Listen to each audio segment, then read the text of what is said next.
Salut à tous et bienvenue sur ce nouvel épisode. Aujourd'hui, je vais vous parler du métier de diététicien.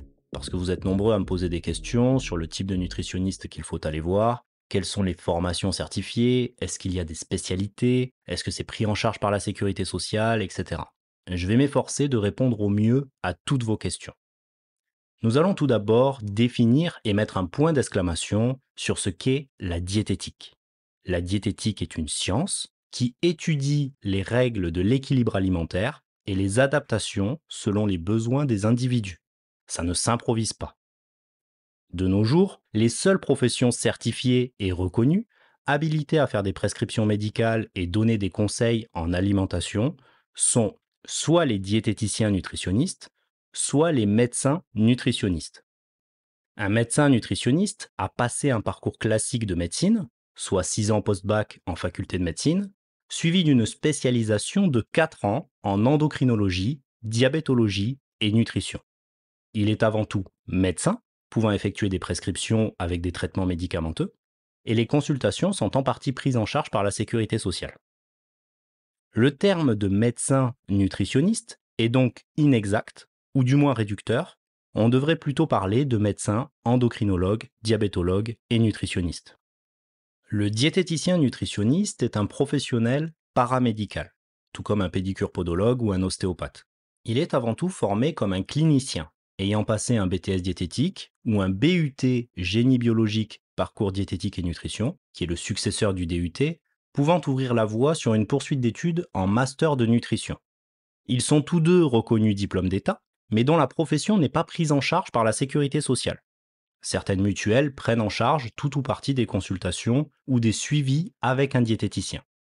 Ce sont des formations scientifiques, en 2 ou 3 ans, qui sont assez complexes, puisque le BTS diététique est reconnu comme l'un des plus durs de France, ayant un taux de réussite assez faible. On est d'ailleurs le seul pays à le proposer en 2 ans. La plupart de nos voisins le font sur 3 ans. Durant cette formation, on étudie de la biochimie structurale et métabolique, de la physiologie, physiopathologie, nutrition, régime, connaissance des aliments, techniques culinaires et de l'économie. En plus de 5 stages, représentant 20 semaines en temps plein, dont 5 se font en restauration collective, 10 semaines en thérapeutique, hôpitaux ou cliniques, et 5 semaines dans la spécialisation que l'on désire. Stages à la suite desquels il faudra présenter et soutenir un mémoire.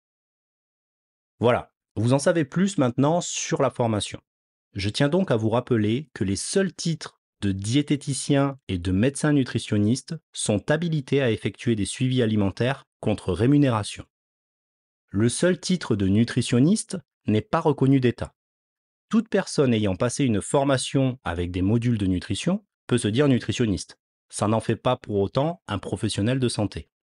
Et tous les titres à la mode, comme coach en nutrition, nutrithérapeute et je ne sais quelle autre supercherie phonétique, sont des titres autoproclamés, ou du moins qui ne sont pas certifiés au RNCP.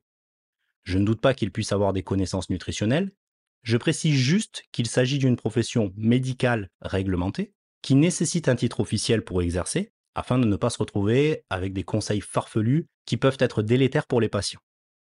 La diététique ne s'improvise pas. On n'alimente pas de la même manière une femme enceinte ou allaitante, un nourrisson, un enfant, un adolescent, un adulte, un sportif ou une personne âgée. Tout comme il faut avoir connaissance de l'ensemble des pathologies qui touchent à l'alimentation et des régimes alimentaires qu'il faut appliquer. Dans le lot, on peut retrouver les différents stades de l'obésité, les chirurgies bariatriques, le diabète de type 1 ou 2, la dénutrition, les dyslipidémies, qui correspondent à une anomalie lipidique touchant au cholestérol et triglycérides, l'oncologie, pour les individus atteints de tumeurs cancéreuses, l'hypertension artérielle, l'artérosclérose, qui se caractérise par l'accumulation de dépôts principalement lipidiques sur les parois des artères, l'insuffisance cardiaque, l'anémie, qui correspond à un taux anormalement bas d'hémoglobine dans le sang, la gastrite, étant une inflammation de la muqueuse de l'estomac, le syndrome des ovaires polykystiques, qui est un dérèglement hormonal d'origine ovarien ou centrale chez les femmes en âge de procréer, la diarrhée, la constipation, les maladies cœliaques, qui sont des maladies auto-immunes chroniques liées à l'ingestion de la gliadine, étant une fraction protéique du gluten, donc les véritables intolérants au gluten, l'hépatite, la cirrhose, la pancréatite, les lithiases biliaires ou urinaires, qui sont les fameux calculs dans la vésicule biliaire ou les voies urinaires, les néphropathies et l'insuffisance rénale, la tuberculose, l'insuffisance respiratoire, la mucoviscidose, qui est une maladie héréditaire provoquant une augmentation de la viscosité du mucus et son accumulation dans les voies respiratoires et digestives, l'ostéoporose, les grossesses pathologiques qui menacent la santé de la mère et de l'enfant, les grands brûlés, les allergies alimentaires, la nutrition artificielle, entérale ou parentérale, pour ceux qui ne peuvent pas s'alimenter par la bouche, les pathologies pédiatriques, avec les prématurés ou bien les reflux gastro-œsophagiens, et bien sûr toutes les pathologies des personnes âgées comme Parkinson ou Alzheimer. Je pense même que j'en oublie, tellement il y a de pathologies pour lesquelles l'alimentation a une place importante. Il faut savoir que le diététicien nutritionniste, tout comme le médecin, va agir sur 3 objectifs. Le préventif, c'est-à-dire prévenir les maladies, donner des conseils pour une bonne hygiène alimentaire quotidienne. Le curatif, quand la maladie est là, il faut la traiter. Et le palliatif, quand on ne peut malheureusement pas soigner la personne, on fait ce qu'on peut pour atténuer les symptômes sans traiter les causes. Il faut savoir qu'il y a une multitude d'emplois qui requièrent le titre de diététicien nutritionniste. Déjà, on peut être fonctionnaire, salarié ou bien en activité libérale. On peut travailler en restauration collective, où il faut maîtriser le système du GEMRCN, qui permet d'effectuer un contrôle des fréquences et des grammages des aliments sur 20 repas consécutifs, pour suivre des recommandations nutritionnelles de santé, tout en respectant un budget qui est toujours limité. Donc, gérer du qualitatif sur du quantitatif. Il faut aussi savoir faire des PAI, pour projet d'accueil individualisé, quand on a par exemple un enfant à l'école qui a une pathologie digestive et qui mange à la cantine. On peut aussi être diététicien clinicien, donc un professionnel du curatif, souvent en clinique ou en hôpital. Ou encore être un diététicien en activité libérale, en cabinet ou bien en ligne comme moi, parce qu'un diététicien n'est pas un médecin, il n'a pas le droit d'effectuer une auscultation, incluant des palpations, écouter votre cœur, votre respiration, etc., qui sont des gestes effectués par le médecin pour poser un diagnostic. Le diététicien n'est pas un médecin.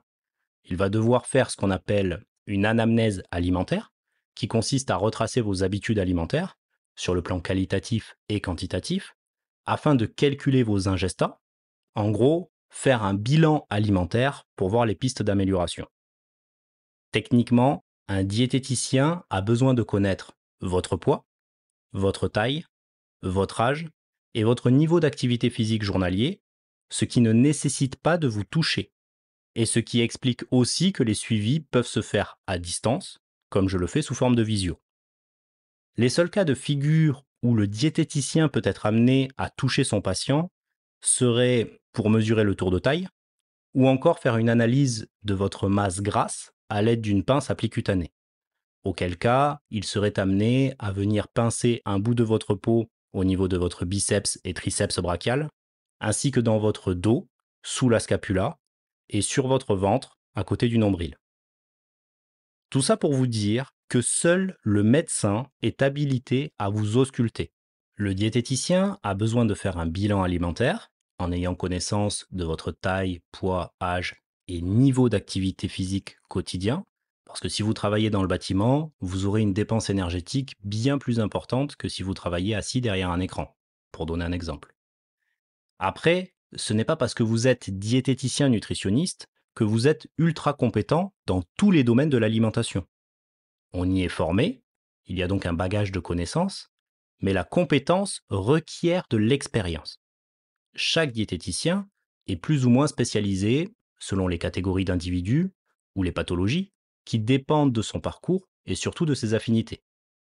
Pour ma part, j'ai travaillé en clinique dans des services où j'étais principalement en charge de l'obésité, des différents stades jusqu'à l'obésité morbide, et bien évidemment des complications qui y sont associées.